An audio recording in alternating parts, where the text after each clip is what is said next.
Today our Bible reading invites us to reflect on the momentous scene of the Annunciation. And while I'm speaking, we're going to see an image of a painting of the Annunciation, and at times we'll see a close-up of Mary's face, and the image will maybe stay up for about 7-10 minutes. I've got this little battered version of it, and I've been looking at this for many years, most days, but I have to confess that only recently did I check out who the artist was. David Chin will be ashamed of me. I was really very interested to find out about this artist, Henry Osawa Tanner, born in 1859. He was the first African-American artist to achieve international acclaim. When he was 20, he enrolled in the Pennsylvania School of Fine Art. He was the only black artist there. This alone tells us quite a lot about this guy.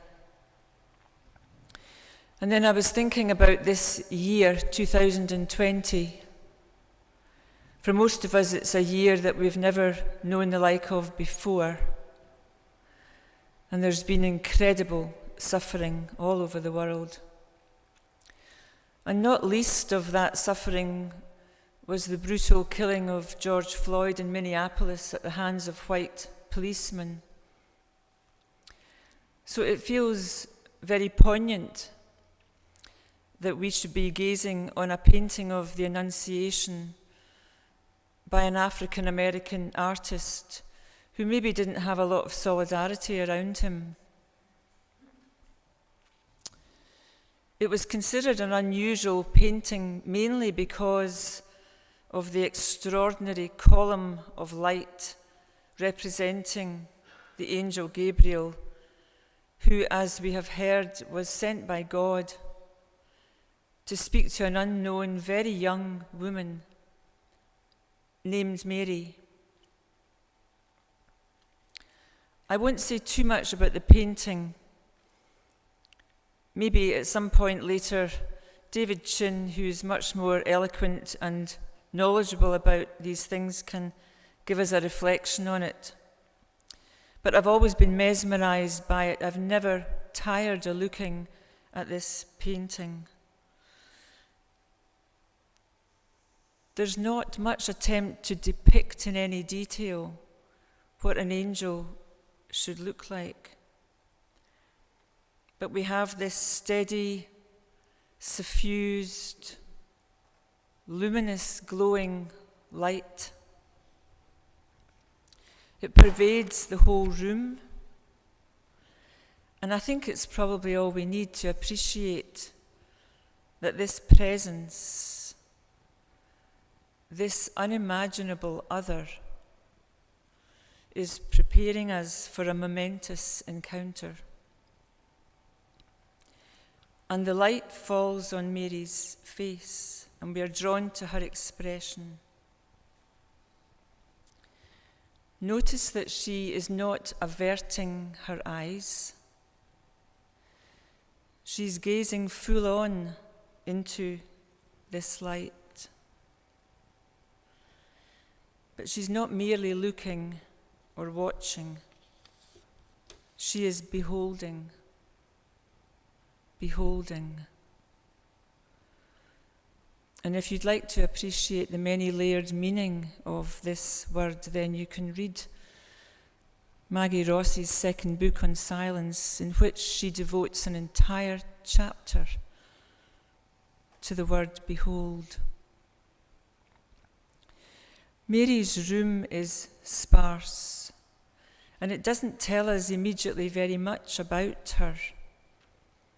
There's nothing ornate or elaborate. She's not a rich girl. And unlike the girl in Paul Simon's song, she won't have any diamonds on the soles of her shoes. But here there is texture and depth and warmth. The way the light falls on the folds of the fabrics on the bed, the weave of the rug, the density of the blanket pinned to the wall around her bed. It feels like a place of repose, stillness, and maybe a place of waiting. It has often occurred to me that the lack of clutter might mirror Mary's inner canvas, a place of beautiful emptiness, no unnecessary stuff, no pressing agendas, no baggage getting in the way. She's available and ready to listen. Over the years, I have detected or possibly projected all manner of emotions on her face. Incredulous, perplexed, confused, stunned, scared. But more recently, recognition and intuitive knowing. What's always amazed me about her response, although we do hear in the scripture reading that she was troubled, is that for someone so young, she doesn't seem completely overwhelmed, knocked off, or overly dazzled, or even temporarily paralyzed with shock. Neither does she seem to have been sidetracked with an inflated ego at this divine honouring of who she is in God's loving sight. And not only does she not lose the ability to speak for a while, but she has the presence of mind to ask a simple and reasonable question. She then reflects on the answer, takes a moment with her soul, and then finds her voice. She finds her voice and speaks her truth and chooses to consent to being a partner with God in this extraordinary plan for the redemption of humankind.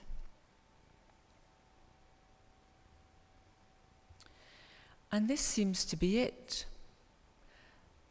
She doesn't sign up to any belief system. No checking up on her knowledge of any creeds or doctrines. There's no discussion of an exit strategy in case it all goes pear-shaped. In a moment, her life is changed forever. And for years, I have oscillated between images and critiques and perspectives on Mary. We know the strong tradition in the church constructing a pedestal to put her on. By many, she is considered deity, a totally passive, humble handmaiden, exalted and sanitized, almost superhuman, that many women have had difficulty in identifying with. In the words of one feminist theologian, her humanity has been bleached of blood and guts. It is natural to assume, however, that in the years preceding this encounter with the angel Gabriel, that Mary probably had been faithful to some kind of spiritual practice in order to cultivate and deepen her own capacity for intuitive listening and hearing God's voice. This would have undoubtedly ripened and attuned her inner discerning to enable her to respond to Gabriel's words and maybe recognize in that moment her own sealed orders. And this is holy, but her holiness can be read in more than one way. Not long after this moment with Gabriel, she hastily went to visit her cousin Elizabeth, who was a good deal older than her and in her 6th month of pregnancy with her boy, John, who was to become John the Baptist. And this scene between Mary and Elizabeth, I absolutely love it. I've always wished I could have been there. Mary utters the prophetic words of the Magnificat. And incidentally, this glorious visiting of Mary to Elizabeth has always seemed to me one of the few times when the women have the center stage. Joseph got left at home. Zechariah has been silenced for the entire pregnancy of Elizabeth. Poor guy, I think he got a bit of a rough deal there, but that's a whole other conversation. John and Jesus are safely wrapped up in their respective wombs. So the guys don't get to talk. It's a sweet moment in this overtly patriarchal society. But back to Mary, and let me remind us of just some of the words from the Magnificat. And remember, she's such a young woman. My soul glorifies the Lord, for he has been mindful of the humble state of his servant. He has brought down rulers from their thrones, but has lifted up the humble.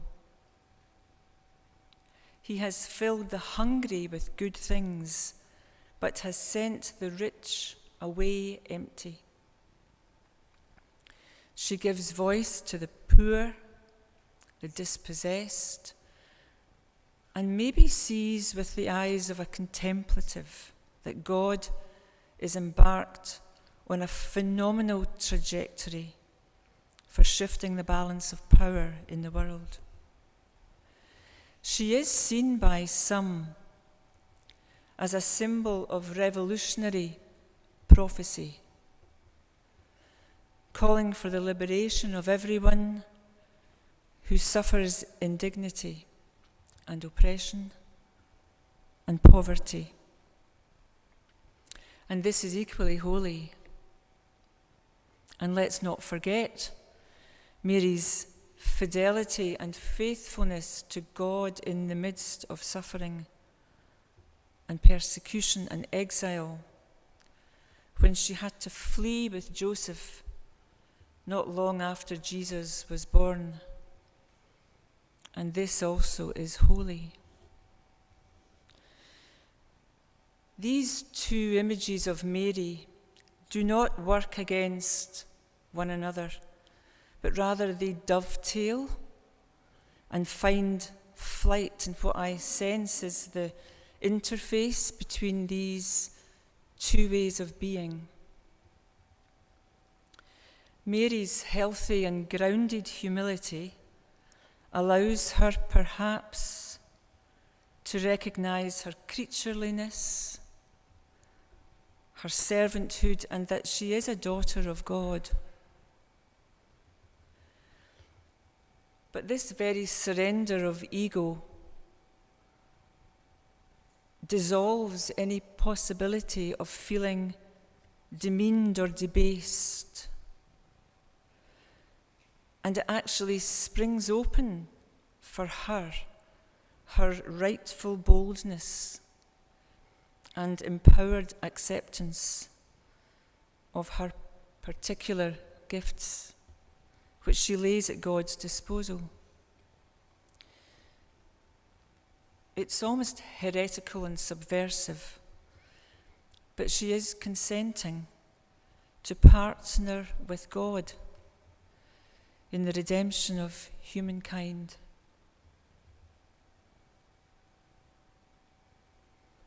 She is quite a woman.